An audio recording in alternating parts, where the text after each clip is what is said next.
Olá, ouvintes! Bem-vindos à quarta temporada do podcast Direito Empresarial Café com Leite. Você já pode saber, mas não custa lembrar. Eu sou Amanda Taide, mineira na origem, com passagem em São Paulo e candanga de coração. Casada, mãe do Pedro, de 4 anos e meio. Taide Rivera. Do Lucas, de 2 anos e meio. Lucas da Taide Rivera. E tutora do Vira-Lata Farofa. Sou professora doutora da UNB dos cursos de Direito Empresarial, Concorrência, Comércio Internacional e Compliance. E também consultora do Pinheiro Neto Advogados nessas mesmas áreas.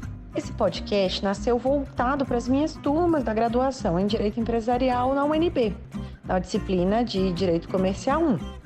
O objetivo era e continua sendo de que, a cada nova aula, eu possa aproximar os alunos daqueles autores mais relevantes no direito empresarial no Brasil, tanto na parte de teoria geral da empresa, quanto em fundamentos do direito societário. Mas o podcast ele não se restringe mais aos meus alunos, pois a gente já tem ouvintes de todo o Brasil, de todas as idades e fases nas carreiras. De modo que todos vocês poderão ter com o nosso podcast uma biblioteca virtual, em áudio gratuita, dos principais livros, capítulos ou trechos de livros e artigos acadêmicos essenciais para a compreensão do direito empresarial no Brasil. Pegue então sua xícara de café com leite ou então seu tênis para fazer alguns exercícios junto comigo. Aumente o som e vamos então para o próximo episódio? A nossa xícara de café com leite de Direito Empresarial de hoje vai tratar de um artigo intitulado Notas sobre Aumento de Capital, Direito de Preferência e Preço de Emissão das Ações, de autoria de Nelson Eisrich. E para isso a gente vai contar com a participação do Pedro Castella, para comentar o artigo. O Pedro é graduado em Direito pela GV, mestre em Direito Societário pela NYU e é atualmente chefe de gabinete na Comissão de Valores Mobiliários da CVM. Professor Pedro, muito obrigada por ter aceitado o convite para participar do nosso podcast e por apresentar, de um modo simples, curto e gostoso, esse tema do aumento de capital, direito de preferência e preço de emissão das ações. Olá, professora Amanda. Muito obrigado pelo convite.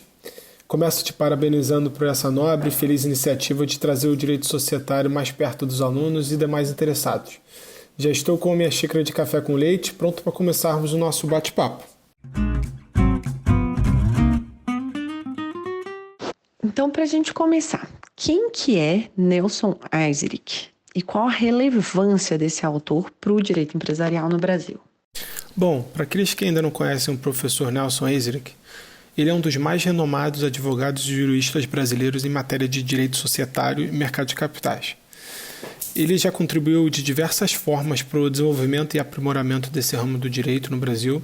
Foi diretor da Comissão de Valores Mobiliários, CVM, durante o período de 86 a 88, presidente do CAF, do Comitê de Fusões e Aquisições, professor em diversos cursos de Direito Empresarial, além de ter contribuído aí com uma vasta e primorosa literatura sobre o tema. Pessoalmente, o comentário da Lei das SA dele é o melhor que temos aqui no Brasil. Eu conheci o professor Nelson ainda na faculdade, por meio do meu pai, que sugeriu que eu conversasse com ele sobre como era ser advogado especializado em direito empresarial, saber um pouco da dinâmica do dia a dia. Dentre as inúmeras orientações e dicas, ele me contou sobre um curso que ele fez na Securities and Exchange Commission, a CVM americana, e como essa experiência internacional foi relevante na carreira dele. Essa conversa me abriu os olhos sobre a possibilidade de trabalhar no órgão regulador. Eu decidi então fazer um estágio no colegiado e gostei tanto da experiência que voltei agora como chefe de gabinete. Do ponto de vista acadêmico, a conversa também foi super importante, pois ela no final das contas despertou aquele interesse que eu já tinha, ainda mais, ressaltou ainda mais, por conhecer um pouco mais sobre o direito norte-americano e o funcionamento da Common Law. Alguns anos depois, estava lá eu fazendo meu LLM nos Estados Unidos. Pedro, então conta pra gente, o que é a operação de aumento de capital e quais são as suas modalidades?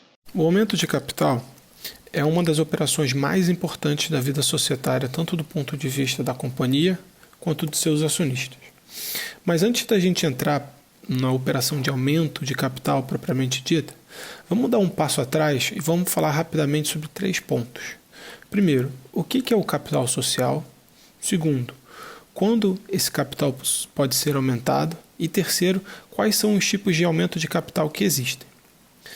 Bom, o capital social é aquela parcela do valor das ações subscritas que os acionistas vinculam ao atingimento do objeto social.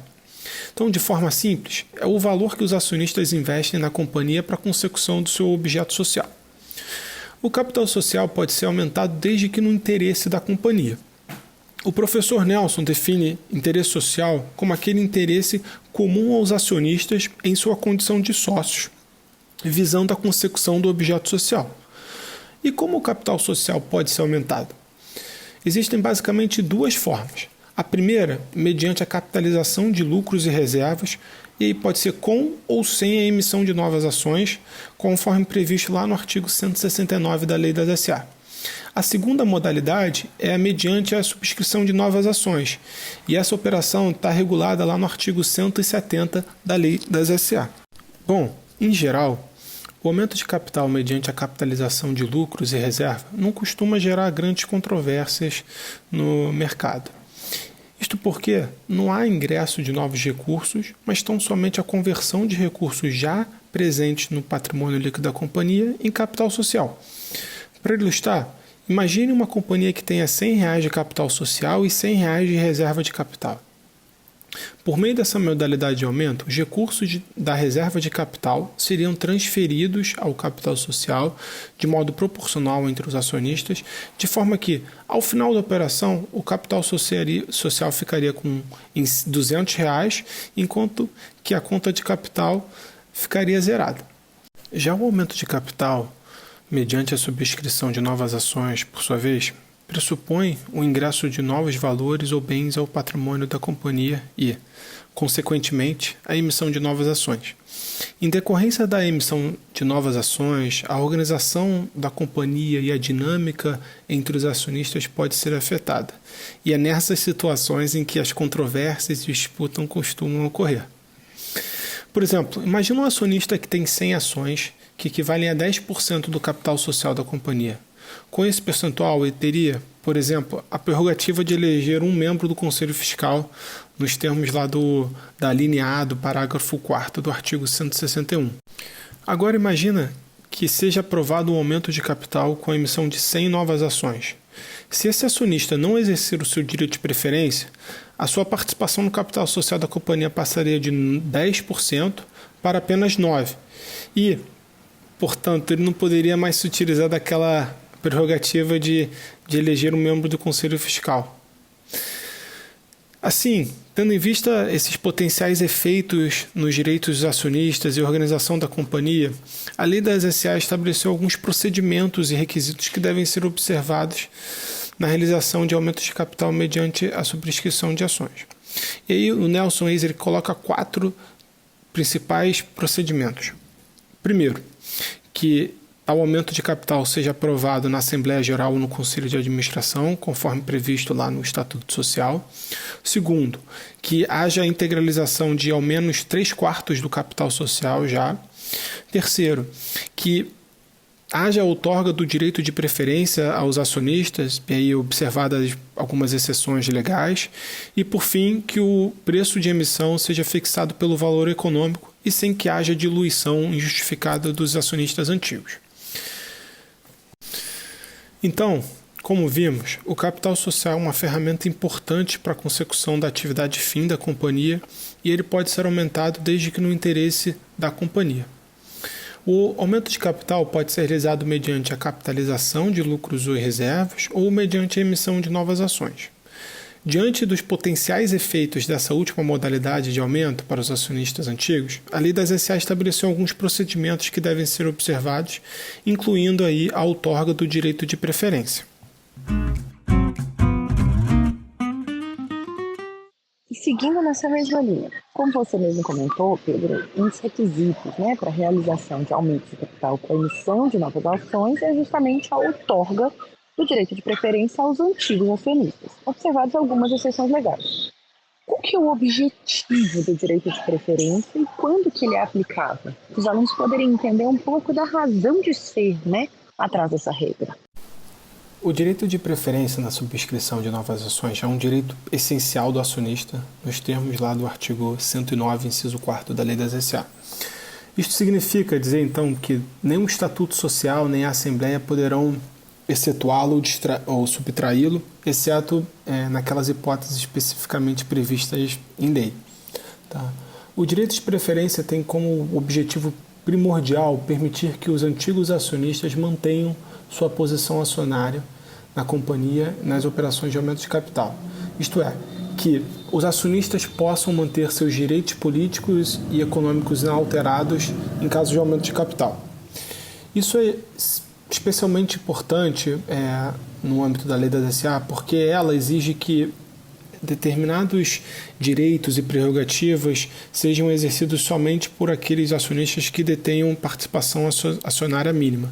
Então, a título de exemplo, para que haja o pedido de eleição de determinados administradores ou a propositura de determinadas ações judiciais, é necessário uma participação acionária mínima. Então, por exemplo, o artigo 141 da Lei das SA dá o direito dos acionistas titulares de ações representativas de 10% das ações com direito de voto de requererem a eleição de membros do Conselho de Administração por voto múltiplo. Exige, portanto, então, a lei exige que haja uma participação acionária mínima daquele acionista para exercício daquela prerrogativa de eleição por voto múltiplo. Outro exemplo é a propositura de ação de exibição de livros da companhia, que é facultada a acionistas que representem ao menos 5% do capital social. Igual a esse, existem diversos outros exemplos espalhados pela Lei das SA, como a ação de responsabilidade contra administradores, a sociedade contra a sociedade controladora e outros. Tá? E eu acho importante aqui destacar que, para as companhias abertas, alguns desses percentuais podem vir a ser reduzidos pela CVM nos termos do artigo 291. Então, para as companhias abertas, eu recomendo sempre olhar as resoluções da CVM para saber certinho quais são os percentuais aplicáveis. Tá? E, do ponto de vista patrimonial, o direito de preferência permite que os acionistas conservem sua participação no capital social, bem como mantenham o direito, à sua parcela do patrimônio líquido da companhia. Isto é, que eles continuem fazendo jus àquela parcela da reserva e dos lucros acumulados a que eles indiretamente também têm direito. Tá? O direito de preferência funciona como uma proteção aos acionistas na medida em que ele inibe eventuais desvirtuamentos por parte dos administradores em favor de determinados acionistas ou terceiros. Tá? Dificulta-se, por exemplo, que haja uma transferência indevida de riqueza dos antigos acionistas ao garantir a eles a prioridade na subscrição de novas ações em situações como, por exemplo, em que os administradores subavaliam a companhia. Mas é importante dizer aqui que o direito de preferência ele não é absoluto e a própria lei prevê aí algumas hipóteses em que ele pode ser excetuado. Uma delas é o artigo 172, são as hipóteses em que para as companhias com capital autorizado e que realizem a subscrição pública de ações ou permuta de ações, elas podem optar por excluir o direito de preferência. Outros exemplos sobre a inexistência de direito de preferência na ocasião são, por exemplo, na ocasião da conversão das debêntures conversíveis em ações ou do exercício do bônus de subscrição. Mas nessas hipóteses, o direito de preferência é assegurado na ocasião da emissão de tais valores mobiliários. Então, os acionistas têm prioridade para subscrever as debêntures conversíveis e os bônus, mas não para subscrever as ações decorrentes da conversão de tais títulos ao capital social da companhia. Por fim, eu acho interessante mencionar o direito de preferência do artigo 253 da Lei das SA, que prevê aí o direito de preferência dos acionistas da da controladora em caso de alienação e participação ou subscrição de ações da subsidiária integral. Eu tive a oportunidade de escrever em conjunto com o João Pedro um artigo sobre a interpretação desse dispositivo, suas hipóteses de aplicação e trazer algumas provocações sobre a sua eficácia. Esse artigo foi publicado no livro Atualidades em Direito Societário e Mercado de Capitais, que foi coordenado pelo Felipe Ransman. Então fica aqui meu convite para aqueles que quiserem saber um pouco mais sobre essa modalidade de direito de preferência.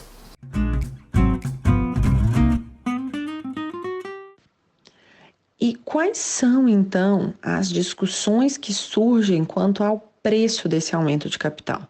Se você puder trazer um pouquinho dessa visão do professor Nelson Eisrich e também de alguns casos da sua experiência prática, quando que a gente tem aí problemas, discussões, as controvérsias sobre o preço desse aumento de capital.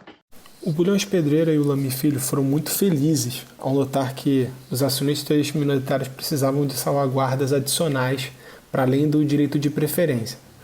Por exemplo, o que acontece com os acionistas que não possuem os recursos necessários para subscrever as novas ações? A participação deles é diluída. Até aí tudo bem. Se o valor atribuído às ações for justo, então em tese não haveria perda patrimonial para esses acionistas que não subscrevessem as ações, afinal eles passariam a ter um pedaço menor de uma torta maior. Mas o que acontece se o valor das ações fosse fixado abaixo do valor justo? Neste caso, a participação do acionista seria diluída injustificadamente e ele teria uma perda patrimonial. O pedaço da torta dele seria diminuído sem que a torta tivesse crescido o suficiente. Pensando nisto, isto é, como evitar a diluição injustificada dos acionistas que não acompanharam o aumento de capital, o parágrafo 1º do artigo 170 da Lei das SA estabelece que as novas ações devem ser emitidas com base no seu valor econômico. E é exatamente em torno do conceito e justificativa do valor econômico que as principais discussões giram no âmbito do mercado de capitais e do direito societário. Antes de entrarmos nas discussões propriamente dita, vamos falar rapidamente sobre a redação do parágrafo 1º do artigo 170. Esse dispositivo traz dois comandos. O primeiro, que o preço de emissão deve ser fixado sem a diluição injustificada da participação dos antigos acionistas. E o segundo, que o preço deve ser fixado tendo em vista um dos 3 critérios elencados em seus incisos. Os critérios são: perspectiva de rentabilidade da companhia, que consiste em trazer o fluxo de caixa futuro da companhia a valor presente. O segundo, o valor do patrimônio líquido da ação. E o terceiro, a cotação de suas ações na Bolsa de Valores, admitindo nessa hipótese aí um ágio ou deságio desse valor, considerando as condições do mercado naquela ocasião. Então, adentrando agora um pouco nas discussões, eu acho que uma das principais refere-se ao termo tendo em vista, tá? Previsto lá no parágrafo 1º. Estariam os administradores, na definição do critério para fixação do preço de emissão, restrito a um dos 3 critérios elencados nos incisos, ou tais critérios devem servir como balizadores? Podem os administradores se utilizar de outros critérios para fixação do valor de emissão das ações? Esse foi o objeto do processo administrativo sancionador CVM 2009-8316. Esse processo teve a relatoria da diretora Luciana Dias e ele analisou se o preço de emissão fixado com base no laudo de avaliação e na negociação com credores no âmbito de uma recuperação judicial estaria em desacordo ou não com o parágrafo 1º do artigo 170 da Lei das SA. Em seu voto, a diretora Luciana Dias destacou que a intenção do legislador com a utilização do valor econômico para a fixação do preço de emissão foi de evitar a diluição injustificada, mas rejeitou a tese da acusação de que essa intenção seria que os critérios elencados no parágrafo 1º fossem elementos estanques e absolutamente objetivos aos administradores, que eles estivessem adstritos aí a esses 3 critérios.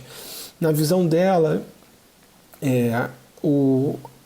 a redação do parágrafo 1º garante aí uma margem para os administradores fixarem, frente aí às inúmeras variáveis e os interesses que se apresentam na ocasião do aumento de capital, o preço de emissão com base no valor econômico, evitando-se desta forma aí a diluição injustificada dos acionistas.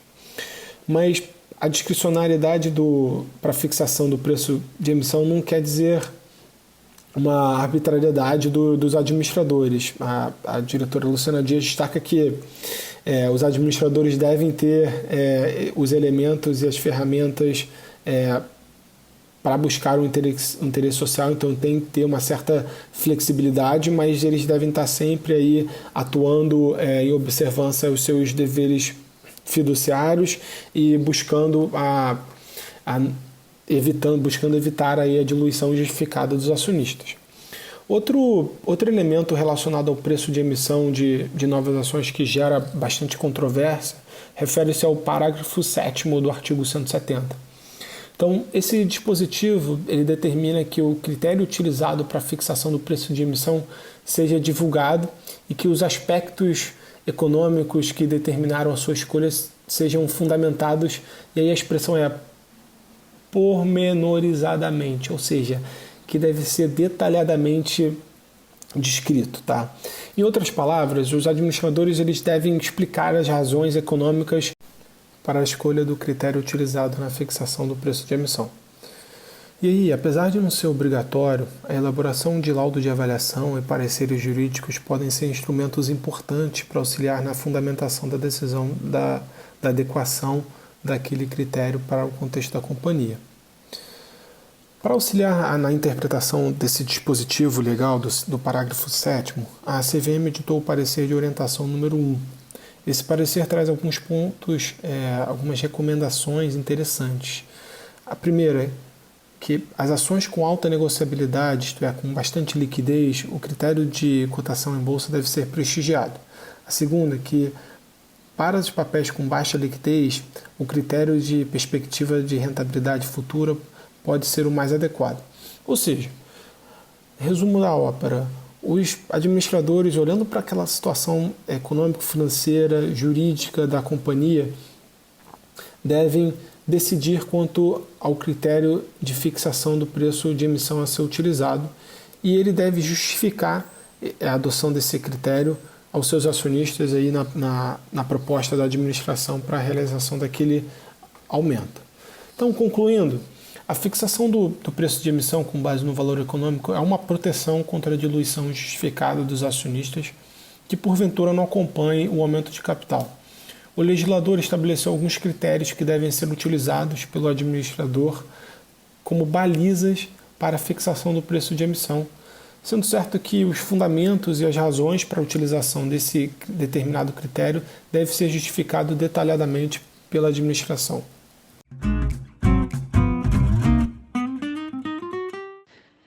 Pedro, muitíssimo obrigado pela sua presença aqui no nosso podcast, poder te ouvir, comentar esse artigo do Nelson Eisrich. Obrigada, um abraço, até a próxima.